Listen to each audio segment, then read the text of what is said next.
আজ আমি তোমাদের সাথে নতুন একটা রেসিপি নিয়ে হাজির হয়ে গেছি। আজ আমি বানাবো বাড়িতে কিভাবে ইস্ট ছাড়া বেবি নান বানাবে। দেখো, আমি পরিমাণ মতো ময়দা নিয়ে নিয়েছি, তার মধ্যে সাদা তেল দিয়ে দিলাম, অল্প মতো লবণ, অল্প মতো চিনি, আর দিয়ে দিয়েছি পরিমাণ মতো বেকিং সোডা, বেকিং পাউডার, আর দিয়ে দিয়েছিলাম দই।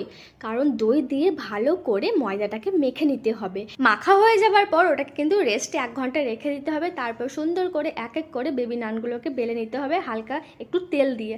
তো আমার দেখো এখানে এক এক করে সমস্ত কিন্তু বেবি নানগুলোকে বেলা হয়ে গেছে। তারপর ওই দিকে আমি কড়াইটা বসিয়েও দিয়েছি, তেলটা গরম হচ্ছে।